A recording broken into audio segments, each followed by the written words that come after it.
leave. Long live, long live. Don't support long live. Long live, long live. Promote karo long live. Long live, long live. Tractor Party Zindabad. Zindabad, Zindabad. Tractor Party Zindabad. Zindabad, Zindabad. बहुत बहुत धन्यवाद আমি ৩২ নং ভেৰগাঁও সমষ্টিত আমাৰ উন্নয়নৰ যাত্ৰা অব্যাহত আছে আমাৰ আজি ৬টা ৰাস্তা আমি ইনগ্ৰেশ্যন কৰিবলৈ গৈ আছো ইতিমধ্যে ৩টা ৰাস্তা আমি ইনগ্ৰেশ্যন কৰিলো আৰু ৩টা ৰাস্তা আছে কথাটো হ'ল কি আমাৰ ৩২ নং বিটিসি ভেৰগাঁও সমষ্টিত বহুতখিনি ৰাস্তা বা অন্যান্য আন্তঃগাঁথনি খুব পিছ পৰি আছে বিগত দিনত এই অঞ্চলত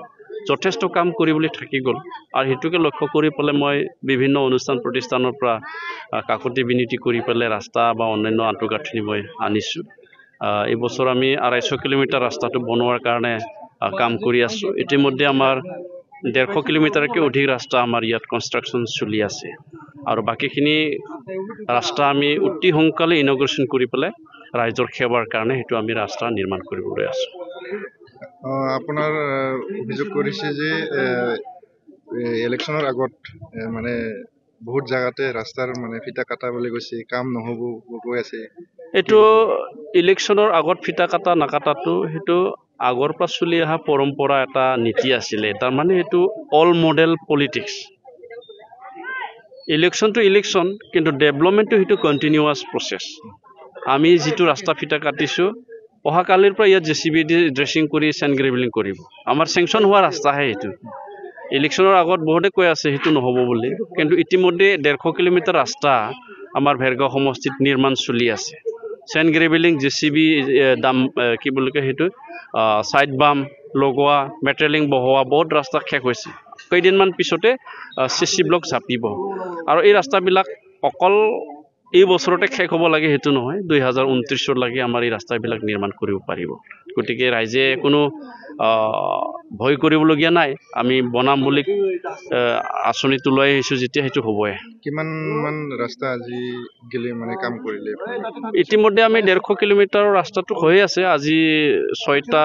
যেটো আমি ৰাস্তা ফিটা কাটিবলৈ গৈ আছো তাত ১২-১৫ কিলোমিটাৰ হ'ব এটো বেছি দীঘলীয়া নহয় ১২ কিলোমিটাৰ মান বা ১২ বা ১৫ between 12 to 15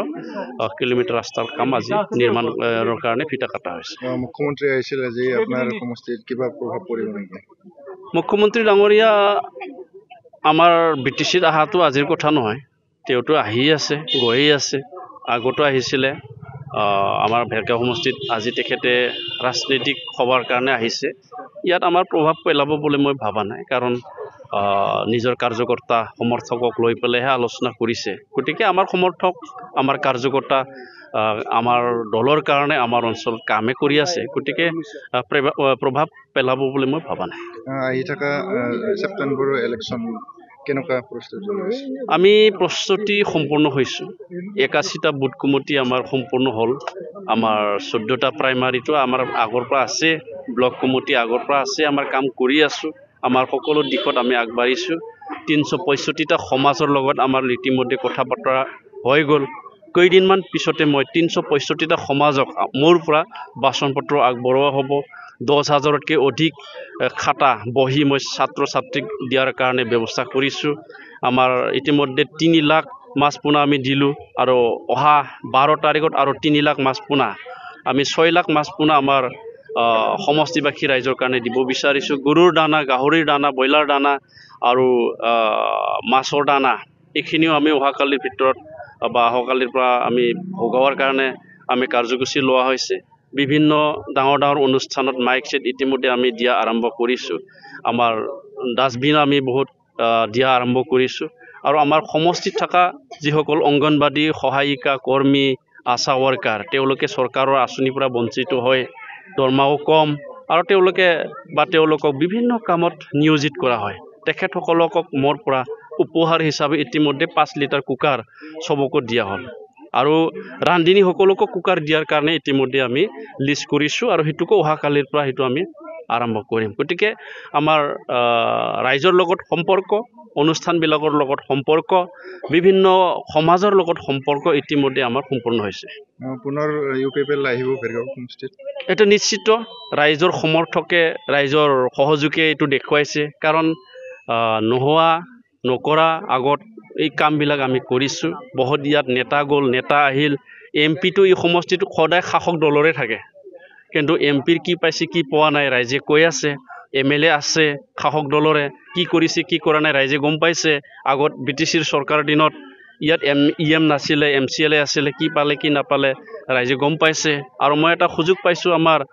Bhergaon sub divisional land advisory কমিটিৰ মই চেয়াৰমেন আৰু আমাৰ ইয়াত according to 6 schedule and tribal balance block ইয়াৰ ল মতে মানুহবিলাকক আমাৰ মাটি দিয়া কাম চলি আছে আমি কম দিনৰ ভিতৰত চেৰিমনিয়েল লৈ পেলাই আমি ডিষ্ট্ৰিবিউশ্যন কৰিম বহুত মছজিদ ঈদগাহ চাৰ্চ দুৰ্গা মন্দিৰ লক্ষী মন্দিৰ সত্ৰ যিবিলাকে কোনো দিন ইয়াত মাটি এলটমেণ্ট পোৱা নাছিলে এইবিলাকৰ মাটি এলটমেণ্ট আমি কৰাই দিছোঁ স্মল টি গ্ৰোৱাৰ্ছসকলে কোনো দিন মাটি ইয়াত পোৱা নাছিলে স্মল টি গ্ৰোৱাৰ্ছ অকল ট্ৰাইবেল বুলি নহয় সকলো জনগোষ্ঠীৰ তেওঁলোকেও ইয়াত মাটি পালে আৰু সেইটো আমি চেৰিমনিয়েল ডিষ্ট্ৰিবিউশ্যন ল'ব গতিকে ইমানখিনি সুবিধা পাইছে ইয়াত কোনোবা কোৱা নিচিনা আমি 1947 চনৰ আমি ডকুমেণ্টছ বিচাৰা নাই কোনোবা কোৱা নিচিনা আমি বহুত পুৰণা ডকুমেণ্টছ কৰি পেলাই কাকবা দ্বিতীয় শ্ৰেণীক নাগৰিক কৰিম বুলি আমি ইয়াত একো কৰা নাই আমাৰ ইয়াত দ্বিতীয় শ্ৰেণীৰ নাগৰিক মই সিদিনাহে শুনিলোঁ কথাটো গতিকে আমাৰ ইয়াত কোনো এনেকুৱা ধৰণৰ ভাৱ নাই এনেকুৱা ধৰণৰ চিন্তা নাই এই অঞ্চলত বসবাস কৰা 26টা জনগোষ্ঠীৰ কাৰণে বিটিআৰ প্ৰধান শ্ৰীযুত প্ৰমোদ বড়ো ডাঙৰীয়া এটা নীতি এটা আদৰ্শ লৈ পেলাই কাম কৰিছে ভিজন ডকুমেণ্ট আমি বনাই পেলাই সকলো জাতি জনগোষ্ঠীৰ কাৰণে উন্নয়নৰ কাৰণে আমি কাম কৰিছোঁ আমি ইতিমধ্যে বিটিআৰ কমিউনিকেশ্যন ব্ৰিজ বুলি এটা কিতাপ উলিয়াইছোঁ য'ত বিটিআৰ অঞ্চলত বসবাস কৰা 18টা জনগোষ্ঠীয়ে লিখিত ভাষা আছে এই 18টা জনগোষ্ঠীৰ ভাষা এই বিটিআৰ কমিউনিকেশ্যন ব্ৰিজ এই বুলি কিতাপত লিখা আছে ধৰক আমাৰ সান্তালীসকলৰ লিখা ভাষা আছে তেওঁলোকৰ ভাষাত আমাৰ বড়ো ভাষাত ওংখাম বুলি কোৱাটো কি কোৱা হয় অসমীয়াত ভাত বৰ্মন কছাৰীত কি কোৱা হয় আমাৰ নাথ যোগী কি কয় সান্তালীয়ে কি কয় এনেকুৱা বিভিন্ন ভাষা 18টা জনগোষ্ঠীৰ ভাষাৰ এটা কমিউনিকেশ্যন ব্ৰিজ বনাইছোঁ আৰু যিটো কমিউনিকেশ্যন ব্ৰিজ বিটিআৰ অঞ্চলত বসবাস কৰা সকলো জাতি ধৰ্মৰ কাৰণে এইটো এটা সমন্বয়ৰ এটা প্ৰতীক সমন্বয়ৰ এটা মজিয়া এটা প্লেটফৰ্ম আমি বনাইছোঁ আলাৰী চিৰাং নামেৰে বিভিন্ন থানচালি গীৰ্জা মছজিদ য'ত যি আমাৰ বিটিআৰ অঞ্চলত বসবাস কৰা সকলো জাতি জনগোষ্ঠীৰ কাৰণে আমি 2 লাখকে একালীন সাহায্য দিয়া হৈছে গতিকে ইয়াত আগৰ নিচিনা পৰিৱেশ নাই মানুহে আগত ভয় ভাৱ কৰিছিলে আগত এটা পৰিৱেশ সৃষ্টি হৈছিলে হাগ্ৰামা মহিলাৰী ডাঙৰীয়াৰ দিনত বড়ো অবড়ো বুলি কিন্তু এই 2020 চনৰ পিছত প্ৰমোদ বড়ো ডাঙৰীয়া শাসনত অহাৰ পিছত এই পৰিৱেশটো এতিয়া নাই বড়ো অবড়ো এই মনোভাৱটো নাই কিন্তু কিছুমান বিশেষ নেতাবিলাকে আজি এই মন্ত্ৰটো ৰাইজৰ মাজত সোমাই দি পেলাই আমাৰ মাজত বিভাজন কৰিবৰ কাৰণে চেষ্টা কৰাটো আমি দেখিছোঁ সেইটো কাৰণে মই বিটিআৰবাসীক অনুৰোধ কৰিব বিচাৰিছোঁ কোনো সন্দেহ নাই কোনো ভয় কৰিবলগীয়া নাই আমি এই অঞ্চলৰ বাসিন্দা এই অঞ্চলত আমি থাকিম সকলোৱে এক হৈ বিটিআৰটো উন্নতি কৰিব লাগে মই সেইটো অনুৰোধ কৰিছোঁ